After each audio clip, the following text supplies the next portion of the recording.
This short audio article, by Jericho Intercession, is a comparison between the lunacy of Trump, the flailing president, and the fiendishness of Saul, the tragic king.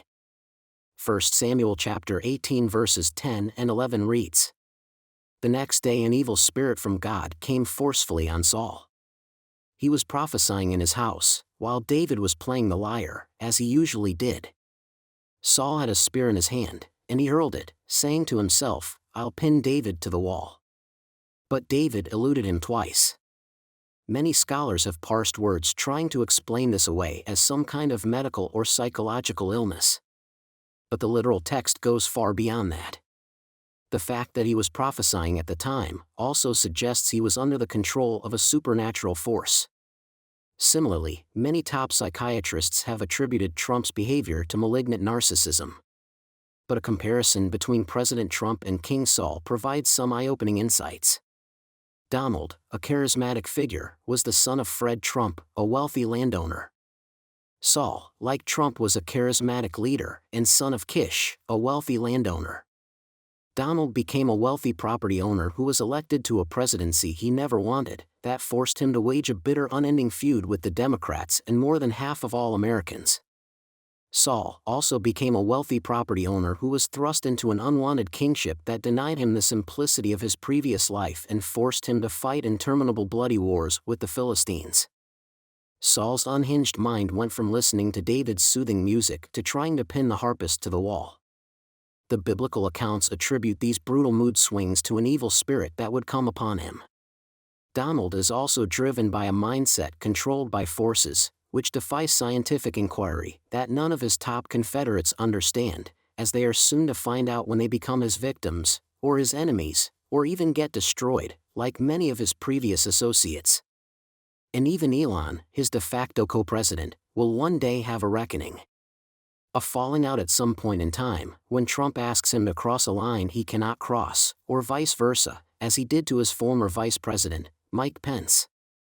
Saul's violent temper had no boundaries. In his jealousy and suspicion of David, Saul made numerous attempts to kill him. However, after a conversation with his son Jonathan, Saul had a sudden change of heart and ordered his men to cease their efforts to kill David, declaring, "As the Lord lives, David shall not be killed." Despite this, Saul was again overcome by an evil spirit, and while David played the harp for him, Saul threw his spear at David once more. Even when Jonathan later defended David and questioned his father's relentless pursuit to kill him, Saul's fury was such that he hurled his spear at his own son. A closer look at Trump's volatile temperament shows. Trump was infamous for his extreme mood swings, which often left his cabinet, staff, and aides in a state of constant apprehension. Former Trump White House aide Cassidy Hutchinson testified that, in a moment of rage, President Trump hurled his lunch against the wall in the West Wing dining room after then Attorney General William Barr refuted claims of widespread election fraud. "I first noticed ketchup dripping down the wall and a shattered porcelain plate," Hutchinson told the House panel. The valet explained that the president was extremely upset about the Attorney General's interview with AP and had thrown his lunch, necessitating cleanup, she added.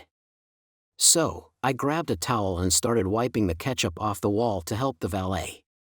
Hutchinson mentioned that this was not the only instance she was aware of Trump losing his temper.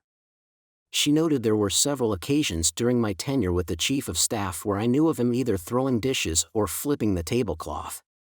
In 2016, Donald Trump was an unconventional candidate, but one trait distinctly set him apart: an obsessive focus on raw and naked political violence. Cassidy Hutchinson further described a president whose long-held violent revenge fantasies came to fruition on January 6, both personally and politically. She testified that Trump not only knew supporters were carrying weapons at the rally but also angrily demanded they be allowed into his event without being searched, and said, "They can march to the Capitol from here." She recounted hearing that an enraged Trump had attempted to seize the steering wheel and possibly lunged at the clavicle of a Secret Service agent in a bid to join his supporters at the Capitol. She recalled hearing White House Chief of Staff Mark Meadows convey that Trump concurred with the rioters chanting "Hang Mike Pence" as they sought to overturn the election results by any means necessary. He spoke of illegally ordering torture and committing heinous war crimes before cheering crowds. He publicly refused to commit to accepting a peaceful transfer of power. During a debate when asked about potential violence from far-right supporters, such as the Proud Boys, he stated they should stand back and stand by. Although their members were charged with seditious conspiracy for their involvement in January 6, in the grossest misuse of the pardon power since the nation's founding, he pardoned them all. During his second term, he has evolved into a man consumed by retribution and an insatiable lust for more power. He has weaponized the government against his opponents, mooted the idea of Canada becoming the 51st state, proposed the purchase of Greenland from Denmark, and threatened the forcible seizure of the Panama Canal.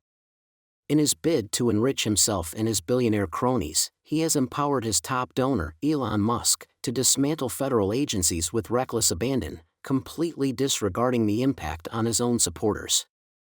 Conclusion: this kind only comes out by prayer and fasting. Trump forfeited his soul to gain the whole world. See Matthew 19 verse 26. And now it appears, his mind has been overtaken by not one like Saul, but by many supernatural entities, that he is helpless to rid himself of without God's hand of deliverance.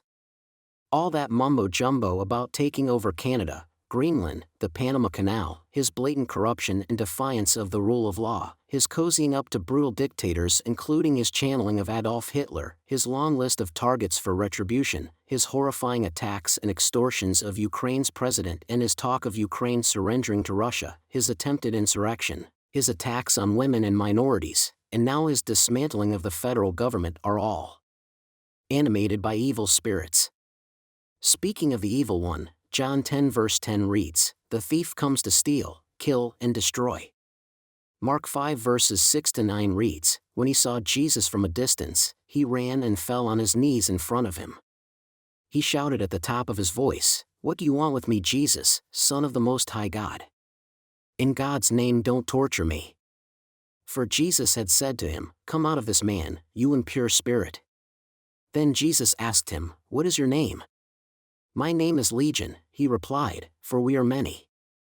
In Mark 9 verse 29, Jesus said, "This kind only comes out by prayer and fasting," referring to a specific type of demon that his disciples were unable to cast out, emphasizing the importance of prayer and fasting in spiritual warfare.